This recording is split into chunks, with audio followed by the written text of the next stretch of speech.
Dans la suite, les Gaulois tentèrent plusieurs fois de se révolter. Mais ce fut inutilement. Un certain Sabinus voulut recommencer ce qu'avait fait Vercingétorix. Il ne fut pas plus heureux. Son armée ayant été mise en déroute, il vécut 9 ans caché dans un souterrain avec sa femme Éponie et ses enfants. Les Romains, l'ayant découvert, le condamnèrent à mort, et Éponie demanda à être exécutée avec lui. Alors, les Gaulois comprirent qu'il ne servirait à rien de résister davantage. Leur pays était devenu une colonie romaine, où l'on n'était pas malheureux. Les vainqueurs leur avaient appris toutes sortes de choses qu'ils ne connaissaient pas. Par exemple, à construire de belles maisons de pierre au lieu de cabanes en bois.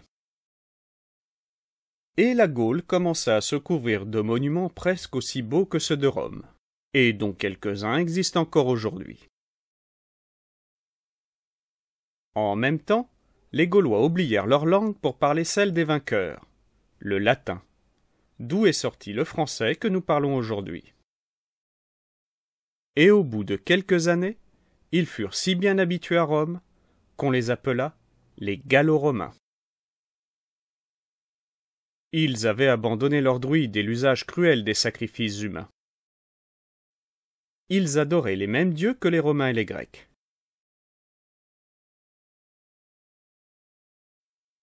Mais quand le christianisme parut, beaucoup reconnurent tout de suite que c'était la vraie religion et l'embrassèrent avec ardeur. Il y eut parmi eux des saints et des martyrs. À Lyon, sainte Blandine, une humble servante, émerveilla tout le monde par son courage et sa foi. Elle fut livrée dans le cirque à un taureau furieux qui la jeta en l'air avec ses cornes jusqu'à ce qu'elle mourût, sans jamais avoir renié son Christ. Ces exemples émurent les Gallo-Romains, qui peu à peu se firent tous baptiser.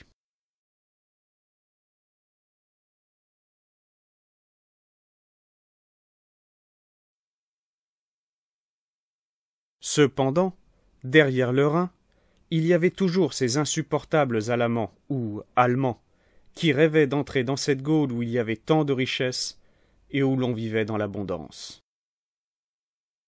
Derrière ces Germains s'agitait une foule de peuplades.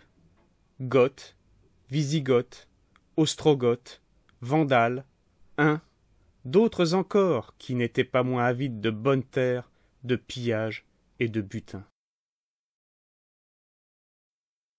Tout alla bien tant que Rome fut forte.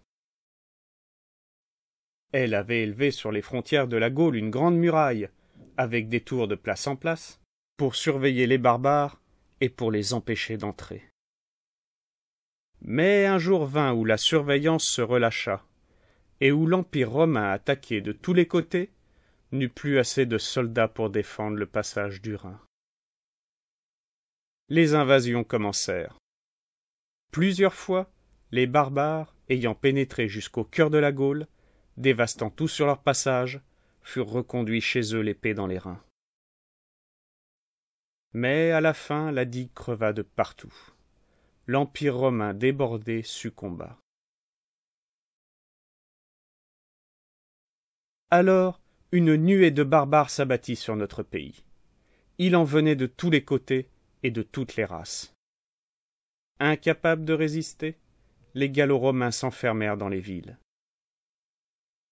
Et comme personne ne gouvernait plus, comme il n'y avait plus de chefs, ils se groupaient autour de leurs évêques qui s'efforçaient de les protéger.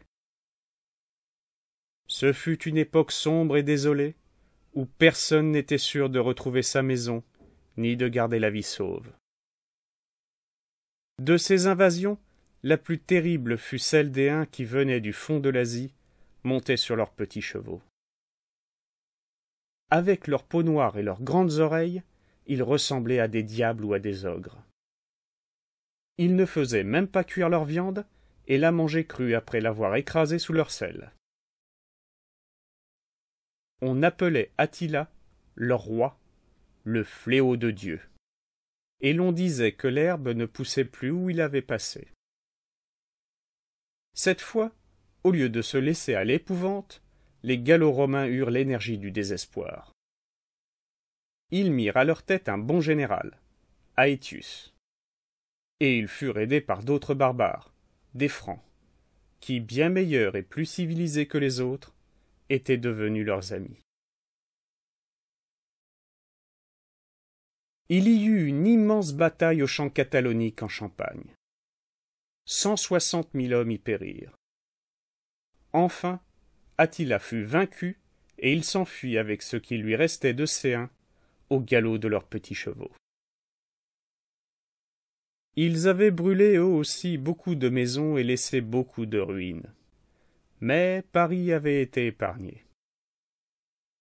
Une pieuse femme, Sainte Geneviève, avait veillé sur la ville et passé de longs jours en prière pour que les Parisiens ne fussent pas massacrés.